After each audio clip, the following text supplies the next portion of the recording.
আসসালামু আলাইকুম প্রিয় দর্শক। অন্যমঞ্চের আলাপচারিতায় আপনাদের সকলকে আমন্ত্রণ জানাচ্ছি। আওয়ামী লীগের কার্যক্রমের উপর নিষেধাজ্ঞা যে কোনো সময় তুলে নেওয়া হতে পারে। কেউ কেউ অধ্যাপক ইউনূসকে 50 বছর ক্ষমতায় দেখতে চায়। দিনভর এমন বেশ কিছু শিরোনামের খবর আপনাদের চোখে পড়েছে। জিটিওর সাংবাদিক মেহেদী হাসানকে নিউ ইয়র্কে বসে দেওয়া অধ্যাপক ইউনূসের একটি সাক্ষাৎকারের বরাতে এসব খবর প্রকাশিত হয়েছে। তবে সেই সাক্ষাৎকারটির পুরো ভার্সনে আরো চমকপ্রদ তথ্য আছে, যেগুলো শুনলে আপনার মধ্যে নতুন চিন্তার উদ্রেক হতে পারে। সেই সাক্ষাৎকারটি পুরো ভার্সন শুনতে পারবেন মেহেদী আনফিল্টার্ড নামে পডকাস্টটিতে, যার জন্য আপনাকে জিটিও সাবস্ক্রাইব করতে হবে। বাংলাদেশের বেশিরভাগ গণমাধ্যমে ছাপা হওয়া তথ্যগুলো মূলত এর প্রিভিউ ভার্সনের অনুবাদ। আমরা পুরো অডিওটি হাতে পেয়েছি। এই সাক্ষাৎকারটিতে শুধু নির্বাচন বা শেখ হাসিনা কিংবা আওয়ামী লীগকে নয়, আরো অনেক বিষয়ে কথা বলেছেন সাংবাদিক মেহেদী হাসান। যেমন কতদিন ক্ষমতায় থাকবেন অধ্যাপক ইউনূস, ভারত বিরোধী মনোভাব, সেনাপ্রধান ও কিংস পার্টি এনসিপি, সংখ্যালঘু নির্যাতন, এমন অনেক বিষয়ে বেশ কাঠখোট্টা প্রশ্ন করেছেন সাংবাদিক মেহেদী হাসান। আমাদের বিশ্লেষণ হলো অধ্যাপক ইউনূস তার জবাবে বেশ কয়েকটি অসত্য ও বিভ্রান্তিকর তথ্য হাজির করেছেন। নির্বাহী আদেশে আওয়ামী লীগকে নিষিদ্ধ করলেও আওয়ামী লীগ কেন নির্বাচন করতে পারবে না তার দায় চাপিয়েছেন নির্বাচন কমিশনের উপর। যুক্তরাষ্ট্রের প্রেসিডেন্ট ট্রাম্পও বাংলাদেশের সংখ্যালঘু নির্যাতন নিয়ে কথা বললেও সংখ্যালঘু নির্যাতনের ঘটনাগুলো স্বীকারই করতে রাজি নন শান্তিতে নোবেল বিজয়ী। করিডোর নিয়ে সেনাপ্রধানের বক্তব্য ঠিক নয় দাবি করেছেন। বলেছেন, নির্বাচন সেনাপ্রধানের উদ্বেগের বিষয় নয়। বরাবরের মতো অনেক অভিযোগকে তিনি ভুয়া খবর বলে উড়িয়ে দিয়েছেন। তবে আমাদের বিশ্লেষণে অধ্যাপক ইউনূসের প্রায় 35 মিনিটের এই সাক্ষাৎকারে 3টি বিষয়ে তার বক্তব্য খুবই তাৎপর্যপূর্ণ। প্রথমত, শেখ হাসিনা ফিরতে পারেন আর তার ফেরার ক্ষেত্রে বাহ্যিক কিছু শক্তি সাহায্য করবে, এমন আতঙ্কে সব সময় চিন্তায় থাকেন অধ্যাপক ইউনূস ও তার সরকার। দ্বিতীয়ত, তার বহুল কাঙ্ক্ষিত এনসিপিকে নিয়ে তিনি এখন আর কথা বলতে চান না। যে দলটি গঠনের জন্য তিনি নিজেই ছাত্রদের পরামর্শ দিয়েছেন, মাত্র কয়েক মাসের ব্যবধানে সেই দল ও দলটির ভবিষ্যৎ নিয়ে মাথা ব্যথা নেই অধ্যাপক ইউনূসের। তৃতীয়ত, অধ্যাপক ইউনূস ফেব্রুয়ারির প্রথমার্ধে নির্বাচন দেওয়ার কথা বারবার বললেও তিনি স্পষ্ট করেছেন ফেব্রুয়ারি নয়, নির্বাচিত সরকার না আসা পর্যন্ত তিনি ক্ষমতায় থাকছেন। বিস্তারিত জানতে চলুন যাওয়া যাক। সাক্ষাৎকারের শুরুতে উপস্থাপক অধ্যাপক ইউনূসের কাছে সেই দিনটির কথা জানতে চান, যেদিন মানে গত বছরের 5ই আগস্ট, যখন শেখ হাসিনা পদত্যাগ করেন এবং ভারতে চলে যান। তখন অধ্যাপক ইউনূসের প্রতিক্রিয়া কেমন ছিল তা জানতে চান উপস্থাপক। জিজ্ঞেস করেন, ভয়, আশা, ধাক্কা না উত্তেজনা কোনটি তিনি অনুভব করেছিলেন। ডক্টর ইউনূস জানালেন উত্তেজনাই অনুভব করেছিলেন, কারণ তার কাছে এটি ছিল চমৎকার খবর। অধ্যাপক ইউনূস দাবি করেন এটি ছিল অপ্রত্যাশিত খবর। শেখ হাসিনার পতনের আগে কি ঘটেছিল সেসব কিছুই তিনি জানতেন না। উপস্থাপক যখন জিজ্ঞাসা করেন, আপনি একজন অরাজনীতিবিদ, একজন অর্থনীতিবিদ, যিনি তার 80-এর কোঠায়, কেন ছাত্ররা আপনাকে এই অন্তর্বর্তী সরকার প্রধান উপদেষ্টা হিসেবে বেছে নিয়েছিল? সে প্রশ্নের উত্তরের এক পর্যায়ে তিনি দাবি করেন ছাত্রদের সাথে আগে তার কোনো কথোপকথন হয়নি, বরং শেখ হাসিনা চলে যাওয়ার পর 3 দিন ধরে 3 দফা আলোচনার পর তিনি দায়িত্ব নিতে রাজি হয়েছিলেন। দর্শক, এনসিপির আহ্বায়ক নাহিদ ইসলামের বক্তব্য থেকে আমরা ভিন্ন তথ্য পাই। মানবতা বিরোধী অপরাধের ঘটনায় শেখ হাসিনা সহ 3 জনের বিরুদ্ধে দায়ের করা মামলায় আন্তর্জাতিক অপরাধ ট্রাইব্যুনালের জবানবন্দিতে গত 19শে সেপ্টেম্বর নাহিদ ইসলাম আদালতকে জানিয়েছিলেন, গত বছরের 4 আগস্ট নতুন সরকার গঠনের বিষয়ে অধ্যাপক ডক্টর মোহাম্মদ ইউনূসের সঙ্গে আলোচনা করা হয়েছিল। নতুন সরকার প্রধান হিসেবে দায়িত্ব পালনের জন্য তাকে প্রস্তাবও দেওয়া হয়েছিল, আর শেখ হাসিনা পদত্যাগ করেছিলেন 5ই আগস্ট। দর্শক, অধ্যাপক ইউনূস বিদেশি কোনো সংবাদ মাধ্যমে সাক্ষাৎকার দিয়েছেন, আর সেই সাক্ষাৎকারে শেখ হাসিনা, আওয়ামী লীগ ও ভারত নিয়ে প্রশ্ন করা হয়নি এমন ঘটনা বিরল। সাংবাদিক মেহেদী হাসানও এই 3টি বিষয়ে প্রশ্ন করেছেন। অধ্যাপক ইউনূস মনে করেন না ভারত সরকার শেখ হাসিনাকে ফেরত পাঠাবেন। বলেছেন, যদি তাদের নিজেদের উপর ছেড়ে দেওয়া হয়, যদি তারা স্বাধীনভাবে পছন্দ করতে পারে, তবে সম্ভবত তারা তাকে রেখে দিবে। যদি এমন কোনো আইনি বাধ্যবাধকতা বাধ্যবাধকতার পরিস্থিতি তৈরি হয়, যেটা ভারত এড়াতে পারবে না, তখন পরিস্থিতি ভিন্ন হতে পারে। তবে এরপরে তিনি ভারতের উদ্দেশ্যে মিসাইল ছুড়েছেন, বলেছেন সম্ভবত ভারত আশা করছে শেখ হাসিনা বাংলাদেশে ফিরে আসবেন এবং একজন বিজয়ী নেতা হিসেবে পূর্ণ মহিমায় ফিরবেন।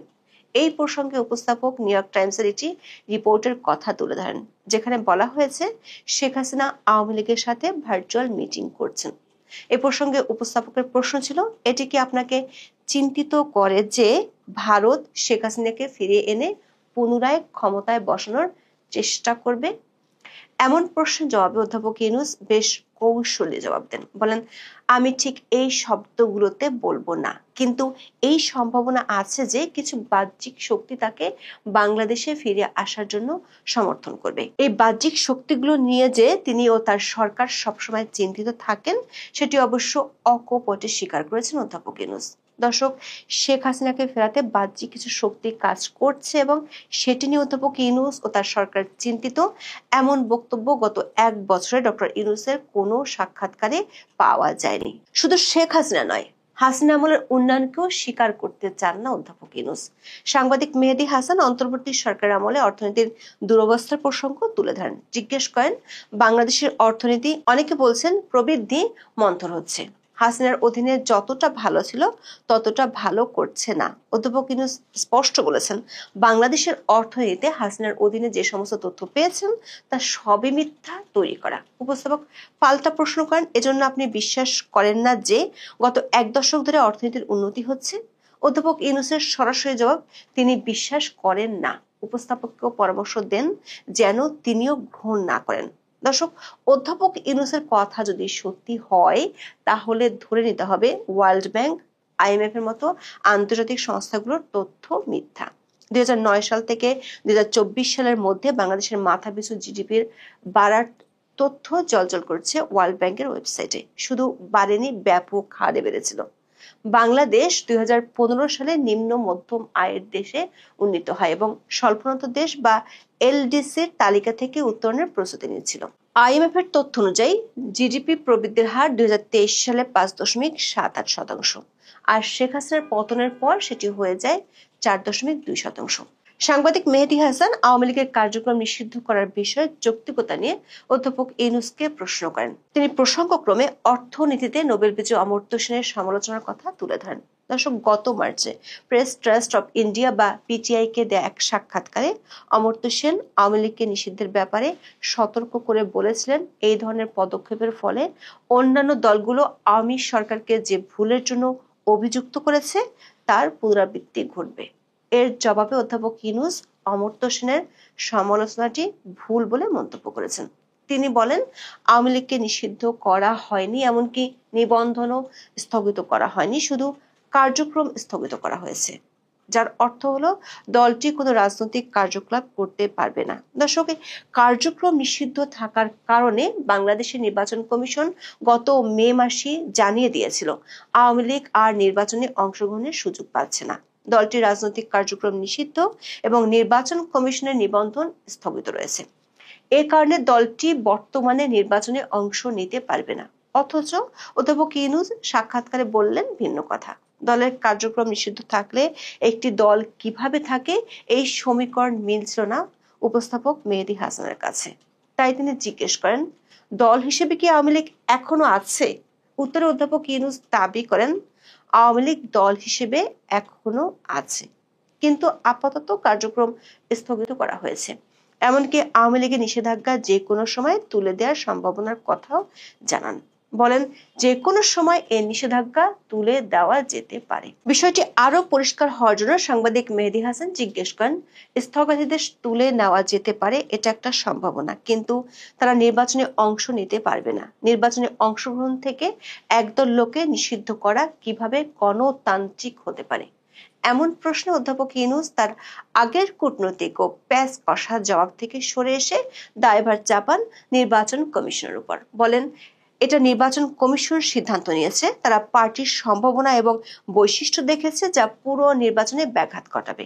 অথচ নির্বাচন কমিশন একাধিকবার বলেছে সরকার নির্বাহী আদেশে কার্যক্রম নিষিদ্ধ করায় দলটির নিবন্ধন ও প্রতীক স্থগিত করা হয়েছে। বাংলাদেশের ইতিহাসের সবচেয়ে পুরাতন দল আওয়ামী লীগ।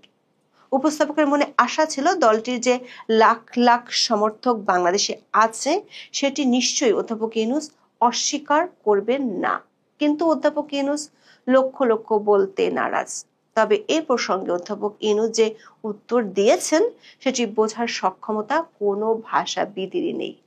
একবার বলেছেন বাংলাদেশে আওয়ামী লীগের সমর্থক গোষ্ঠী আছে, পরক্ষণেই বলছেন তাদের কোনো সমর্থন নেই, কারণ আওয়ামী লীগের যারা সমর্থক তাদের কোনো আওয়াজ নেই। অথচ গত এক মাসে বাংলাদেশের গণমাধ্যমগুলোতে প্রতিদিনই শিরোনাম হচ্ছে আওয়ামী লীগ ও এর অঙ্গ সংগঠনগুলোর মিছিলের খবর।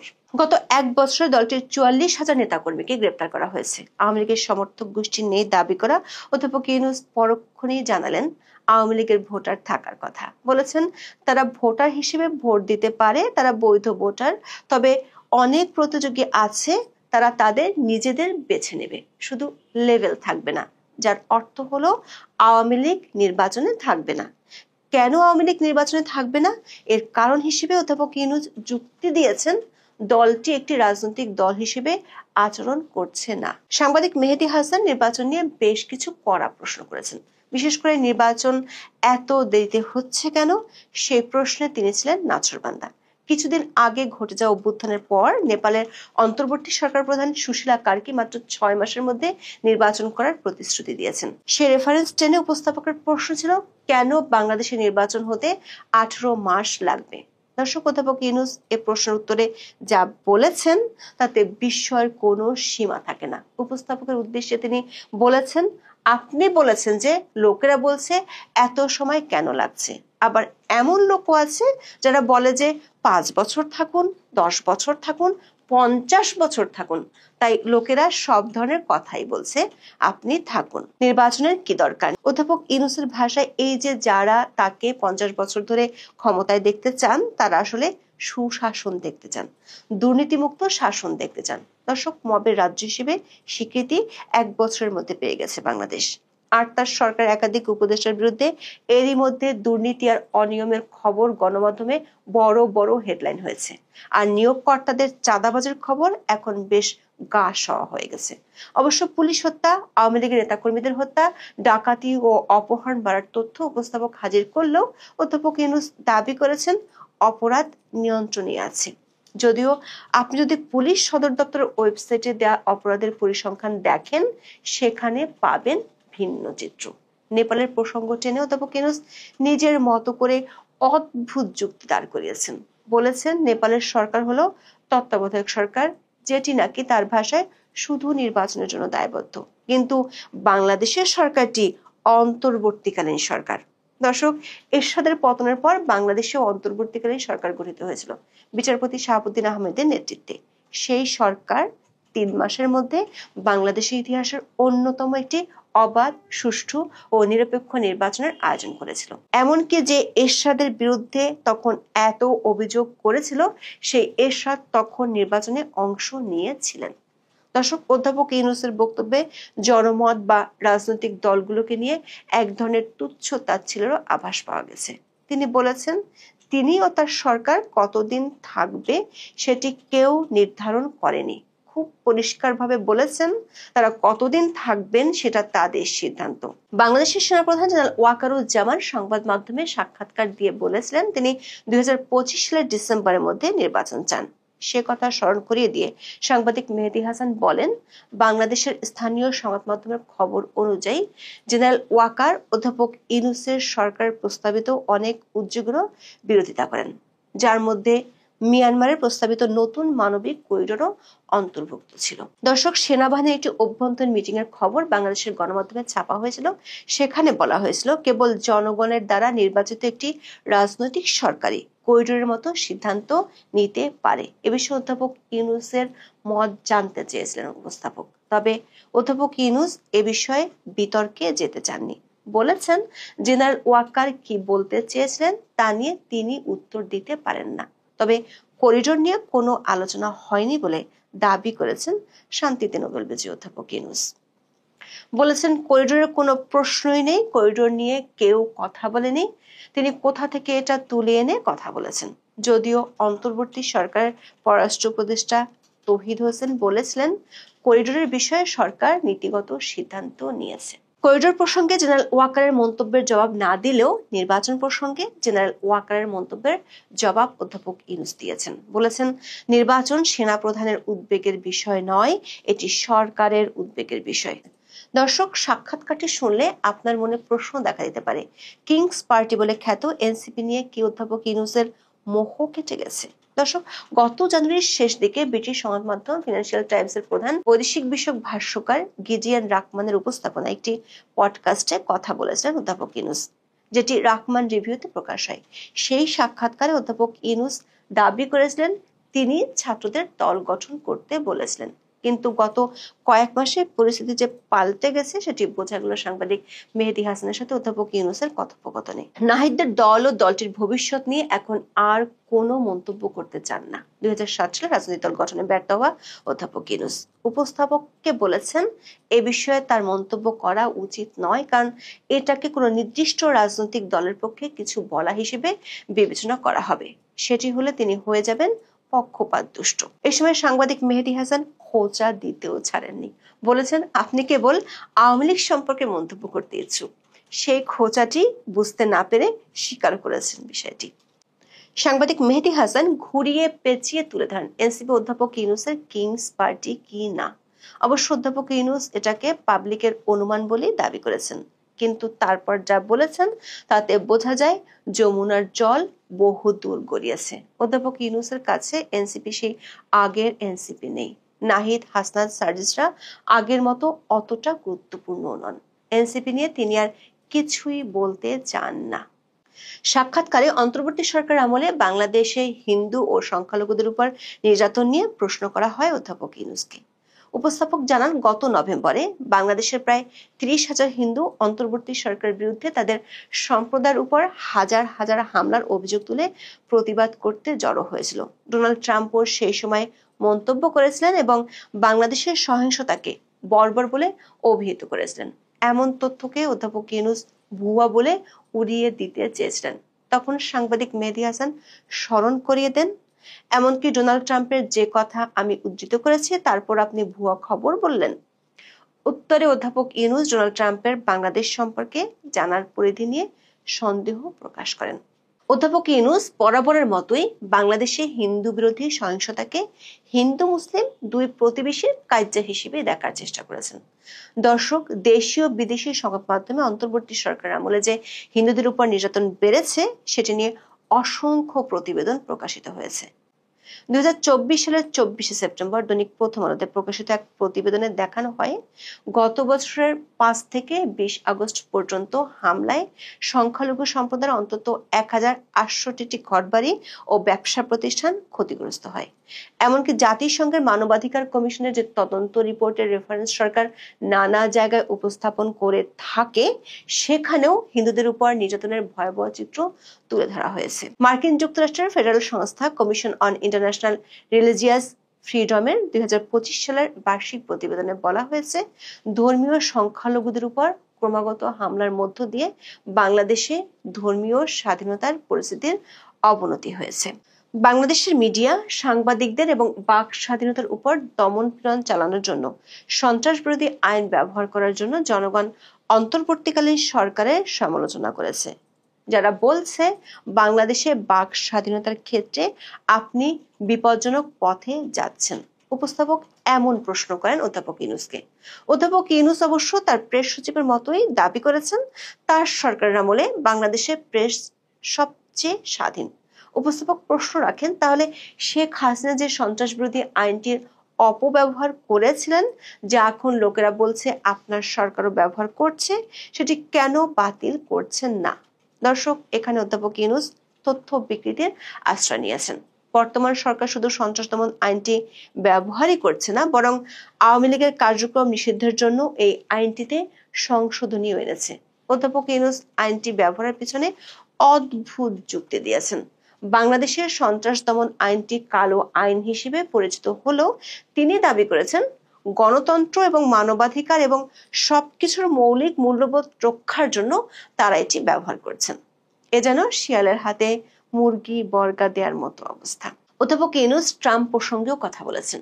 ট্রাম্প প্রসঙ্গে চমকটি ছিল ট্রাম্পের নোবেল শান্তি পুরস্কার পাওয়া নিয়ে। অধ্যাপক ইউনূসকে জিজ্ঞেস করেন, আপনি একজন নোবেল শান্তি পুরস্কার বিজয়ী, আপনি কি মনে করেন ডোনাল্ড ট্রাম্পের নোবেল শান্তি পুরস্কার পাওয়া উচিত? এ প্রশ্নের জবাব দেন কূটনৈতিক কৌশলে, বলেন এটা নোবেল কমিটির বিষয় হোক। উপস্থাপকও জবাব দেন ভালো উত্তর, কূটনৈতিক উত্তর, সাথে জুড়ে দেন আপনি যদি হ্যাঁ বলতেন তবে সম্ভবত শুল্ক 10% নামিয়ে আনতে পারতেন। অধ্যাপক ইউনূস সাক্ষাৎকারের শেষ প্রশ্নের জবাবে দাবি করেছেন তার সরকারের প্রধান সাফল্য হলো তারা জাতিসত্তায় আস্থা ফিরিয়ে এনেছে, মানুষের মনে স্বাধীনতার বোধ ফিরে এসেছে। তবে সাংবাদিক মেহেদী হাসান দেশের মানুষের একটি শঙ্কার কথা জানিয়েছেন। অধ্যাপক ইউনূসকে বলেছেন, একটি সরকার ক্ষমতাচ্যুত হয়, বিপ্লবী পরবর্তী সরকার আসে এবং কয়েক বছর পরে লোকেরা বলে তারা পুরনো সরকারের মতোই, তারা একই কাজ করছে, ক্ষমতা তাদের মাথায় চড়েছে। প্রশ্ন হলো, এই সত্যটি দেশের বাইরের একজন সাংবাদিক বুঝতে পারলেও অধ্যাপক ইউনূসের সরকার বুঝতে পারছে না কেন? এখন এ পর্যন্ত।